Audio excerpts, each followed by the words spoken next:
This presentation of The Big Picture brings you part 2 of a special issue commemorating the Medal of Honor Centennial.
This is a hall of glory, where paintings and displays commemorate American military achievements.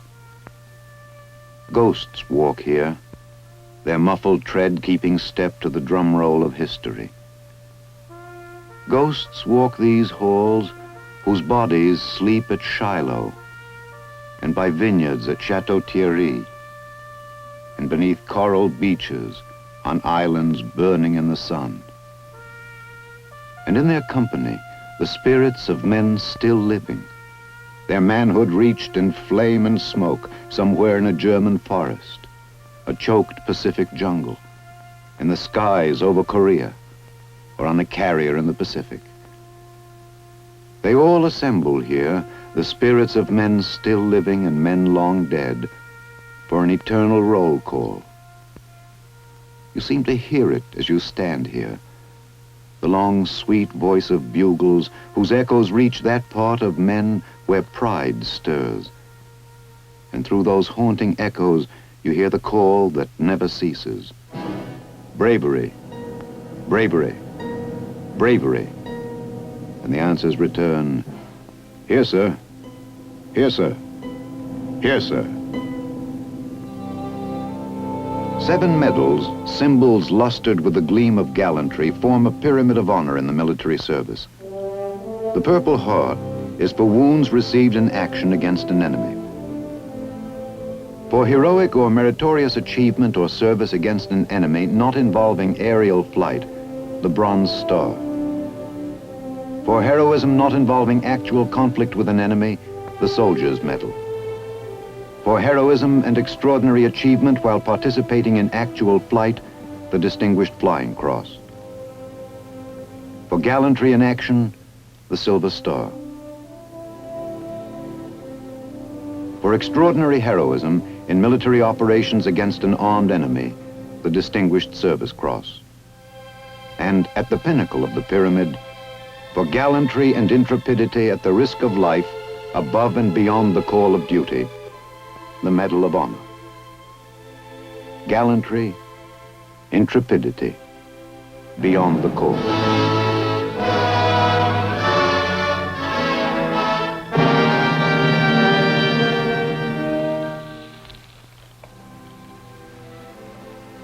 What is courage? Men in many times and many circumstances have sought to define it, as if by doing so they could crystallize its hard and special beauty. America's revered man of letters, Mark Twain, once called courage resistance to fear. A man somewhat closer to our own time and a warrior refined it a little further. Courage, he said, is fear holding on a minute longer. His name was General George S. Patton. Certainly, courage is not exclusively a military quality, but its military associations go deep. For the battlefield intensifies and strips to their fundamentals the toughest challenges that life can impose. For a man just to live in its environment and do his job well demands a measure of this royal virtue, which few men are called upon to display in their lives.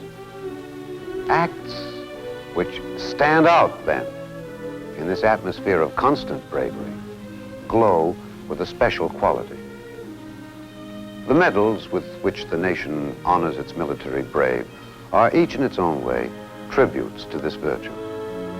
And at the summit of the pyramid which these medals form, the highest award the nation can give, the Medal of Honor.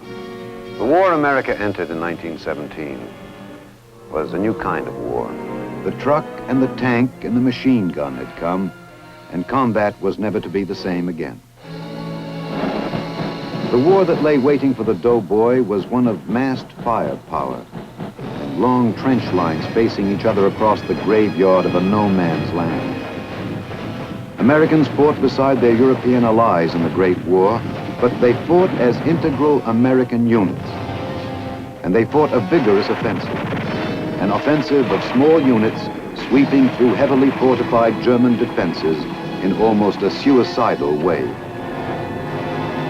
What kind of face does courage wear in such a war? The one it has always worn. For the face of courage does not change, however much the weapons change with which the courageous man fights, or the tactics and techniques of the battle he wages.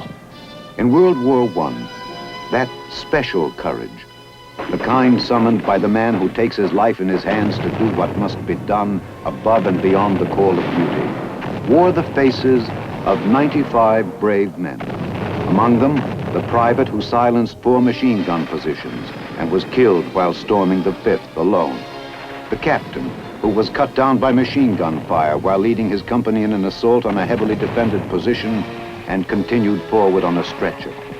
The corporal, who made it possible for his unit to press its attack despite hostile fire by rushing a machine gun nest alone and beating off the enemy with his bayonet. And the legendary sergeant from Tennessee, whose daring assault on an enemy position brought in 132 prisoners. Courage in battle did find a new proving ground in World War I, the air. The airplane had barely emerged from its status as an interesting experiment, and now it was a formidable weapon of war. And the ranks of Medal of Honor winners, men who had fought on land and sea, were increased by men who wrote their records of bravery in the sky.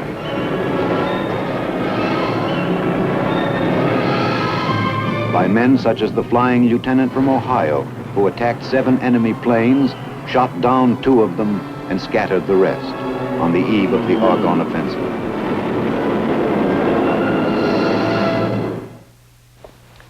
World War I, with its particular call on bravery, in a kind of war new to the world at that time, saw the introduction of the airplane in combat. Scarcely a generation later, a Second World War, which would make demands on more men than ever in the nation's history, came to America on the wings of the same machine. Now a highly developed weapon of destruction. The war began in explosions, in chaos, in devastation, in defeat.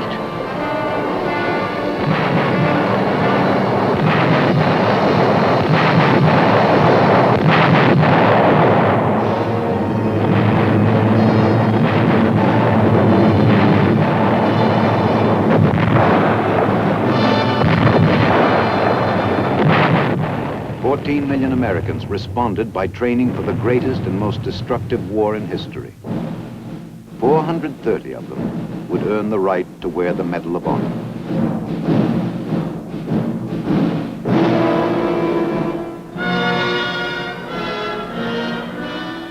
Americans earned their medals of honor in virtually every spot on the globe where Americans fought.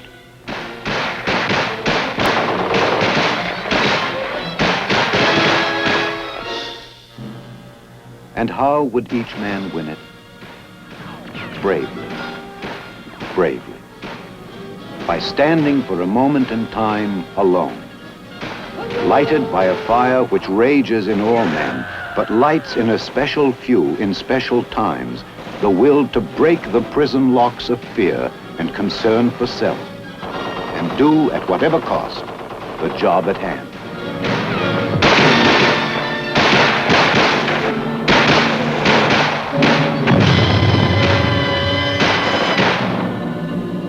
Who was he? The man who served above and beyond the call of duty in World War II. He was a Marine from Ohio, private first class serving on Guadalcanal. His machine gun emplacement took the full brunt of an all-out assault. His orders were, hold the position.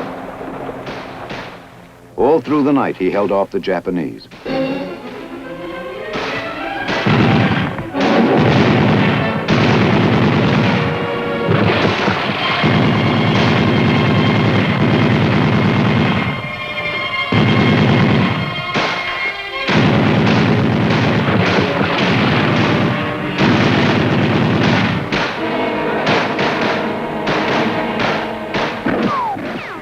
Weary and exhausted, toward morning, he did not see an enemy soldier approach until too late. He leaped up, absorbed the violence in his own body, and yielded up his life.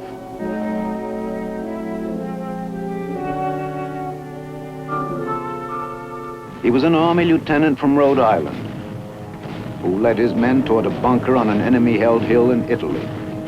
His men covered him as he advanced alone and threw phosphorus grenades into the enemy's position. As the defenders emerged, he shot them. He led his men forward to break through the enemy line.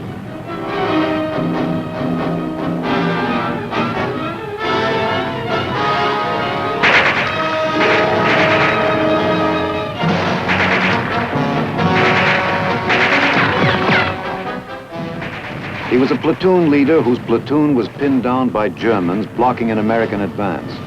Ordering his men to cover him, he went forward alone and destroyed the enemy's stronghold. When his job was done, he brought his men forward, and in the process, memorialized the heroic stance of leadership wherever men fight.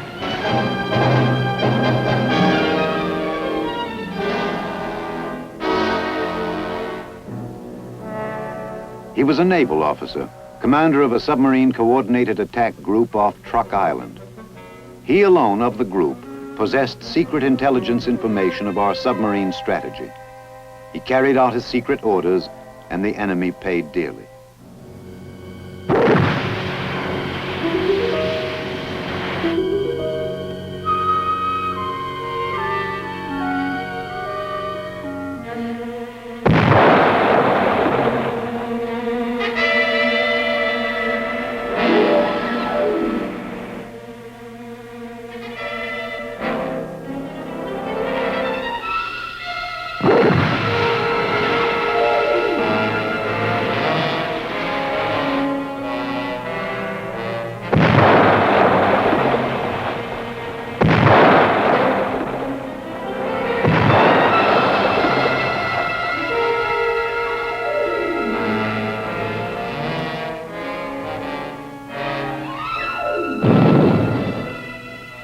Then, all at once, his own flag submarine was rocked and battered by Japanese depth charges.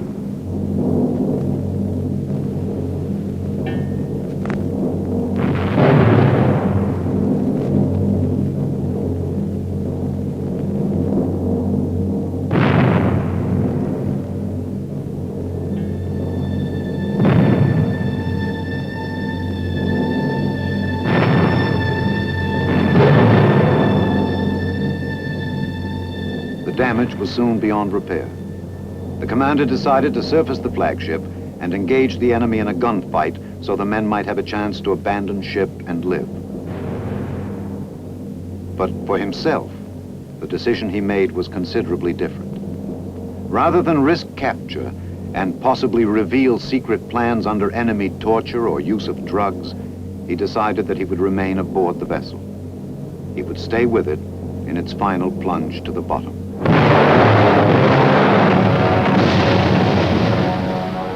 He was an Army lieutenant from Texas. When his company was attacked by tanks and enemy infantry, he ordered his men to withdraw to prepared positions. But he remained forward to direct artillery fire and to man a machine gun on a crippled tank destroyer.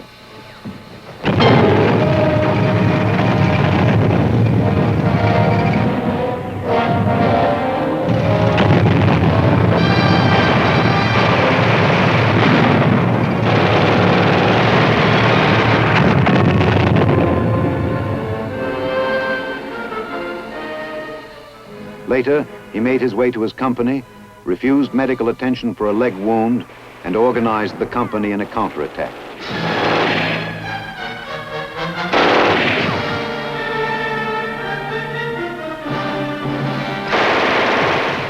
His counterattack pressed forward in the face of withering enemy fire.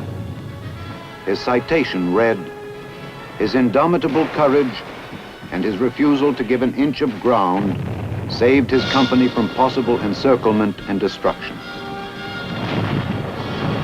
Indomitable courage. Other brave men rallied to its call, and the counterattack was successful. The Germans were forced to withdraw.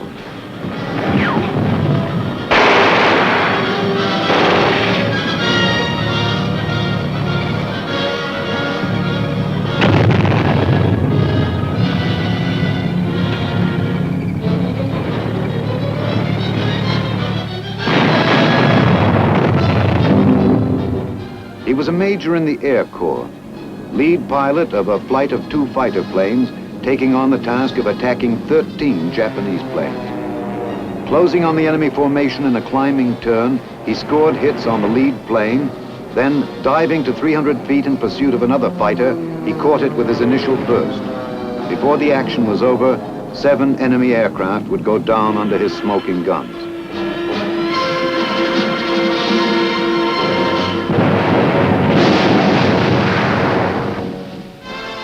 He was a general of the Army who sent a thrill through the Allied world by returning victorious, as he had promised, to a land he had been forced to withdraw from in the face of overwhelming forces. His Medal of Honor cited him for gallantry and intrepidity above and beyond the call of duty in action against invading Japanese forces, and for conspicuous leadership in preparing the Philippine Islands to resist conquest. He was a flying colonel who was promoted to brigadier general on the completion of his mission. That mission, for which he volunteered, and which would bring him a Medal of Honor, began as an experiment which in 1942 seemed incredible to many. An effort to lift a heavy Army bomber from the deck of a Navy aircraft carrier. These planes were destined for Japan, and the Army then had no suitable airfields close enough for them to leave from. The test was successful. Soon thereafter, from a carrier moving through the Pacific as close to Japan as possible, Army bombers manned by volunteers lurched forward.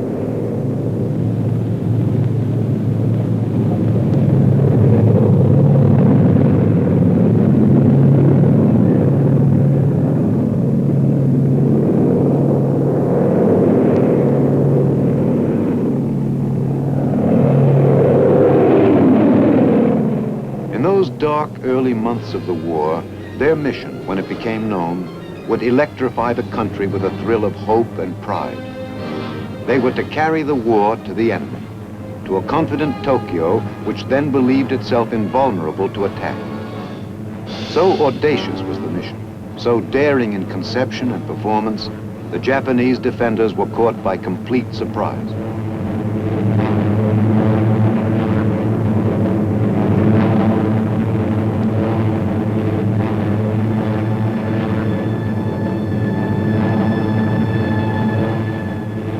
Attackers came roaring in over the Japanese mainland, and first blood, the first of much to follow, was drawn from the enemy.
volunteers on this mission fell into enemy hands.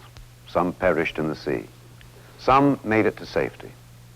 One who did was the colonel, now a general, who led the mission and won the Medal of Honor. Not many general officers did win the coveted medal. The soldier who faces the enemy daily has a greater opportunity to earn it. But the value placed on it by every rank is that of the most prized of all awards. One general who did not receive it said years after the war, "I would rather have the right to wear this than be President of the United States." His name was Dwight D. Eisenhower.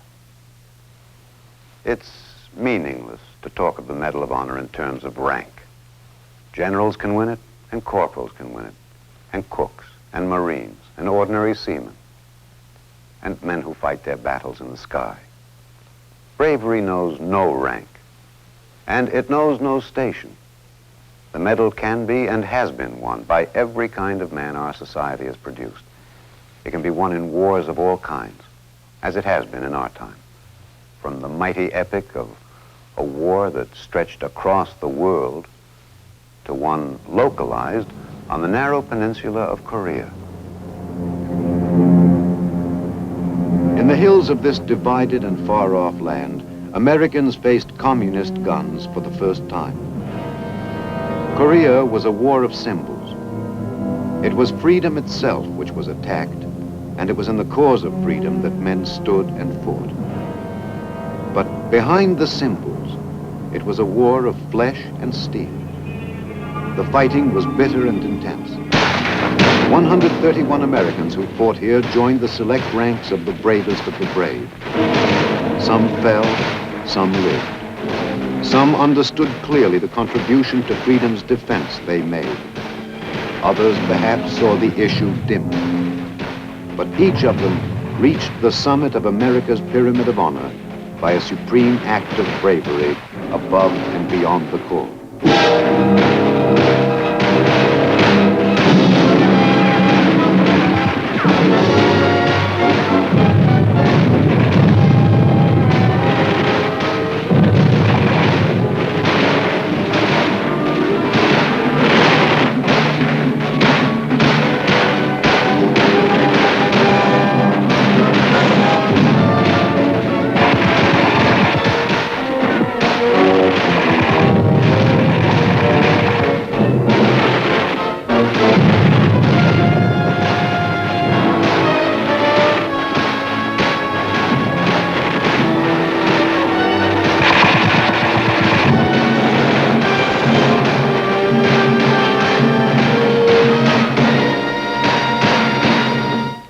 With the Korean armistice, the guns of Americans in war were silenced.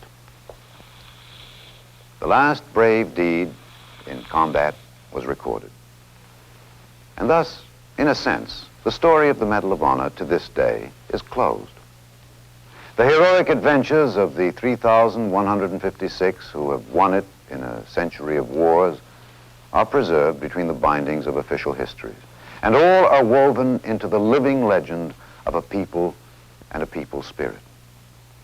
But for this very reason, the story of the Medal of Honor is not ended, and indeed cannot end.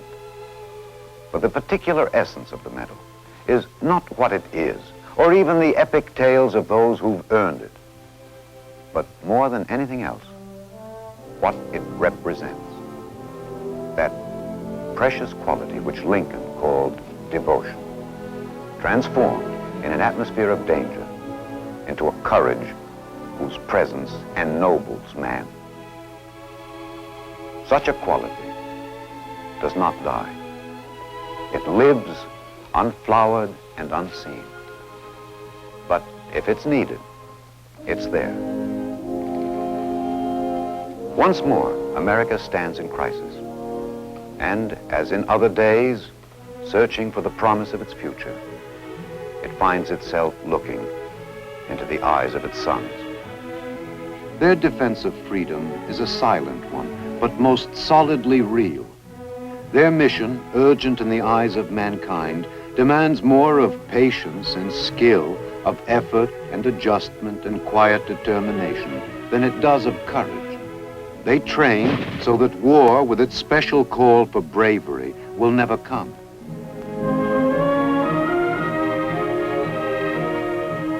But the seeds of bravery lie there, and they will blossom if they must, in fields where they have grown before, where they have always grown, in the stout hearts of men.